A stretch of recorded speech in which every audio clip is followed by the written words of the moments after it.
Now this paper addresses the research question, how does change in the offer affect supply and demand change management? So the paper analyses the effect of the introduction of services on traditional manufacturing industries. Now, competitive advantages gained through the configuration and management of supply chain processes and operations. Thus, supplier linkages are the most important determinant of performance. Whilst frequently treated as passive recipients, consumers are dynamic and firms continuously need to reassess their effectiveness in meeting consumer needs. Now, supply chain management seeks to optimize manufacturing and logistics, but is often silent on customer needs. Yet it's the customer for which the whole supply chain is dependent, and it's why it exists. So this research is limited to the link channels, which are the ways that firms establish relationships with customers. And the objective is to analyse the effect on the value chain of the introduction of services to retail customers. The link channels are the primary engagement points, and they are the points where we determine customer needs and provide visibility of demand. So in this work, we wanted to test how influenced customers are by the link channels when it came to purchasing services. So we created a research framework such that variables are analysed using a model representing the relationships established with customers through these link channels, and we had three hypotheses. The first, that customer attitude to purchasing is mediated by link channels. The second, that consumer attitude to purchasing in product form is due to the mediating effect of link channels. And the third, consumer attitude to purchasing is mediated, and purchasing in service form is mediated to the effect by the effect of link channels.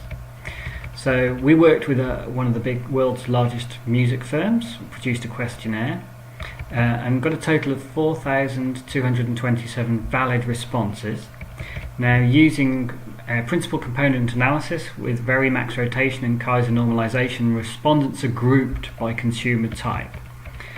Now, we had early adopters, explorative consumers, cautious consumers, and band fans. Now, we found early adopters' attitudes to purchasing products and services are only partially mediated by the link channel used. Early adopters see the product and service offering as interchangeable, and when product and service are taken separately, early adopters' behaviour is fully mediated by the link channel. We found explorative consumers, which is 15% of the market, and band fans, another 20%. They're happy to buy products through traditional link channels, but the link channels employed to sell music service actually has a negative effect on them. Services need to be managed differently to engage these groups. The cautious consumers are 42% of the market. Their attitude to purchase is positive, but not driven by the link channels. They see products and services as alternatives, as substitutes, and they don't see much value in having a choice of offers. So this work really does answer, how does changing the offering affect supply and demand chain management? The evidence shows that traditional manufacturing supply chain model is effectively broken when services are added to the firm. It says services benefit from relational engagement as opposed to traditional transactional engagement. Firms really need to examine their supply chain management and demand chain management strategies. They need to consider different customer groups and their needs and engage them appropriately.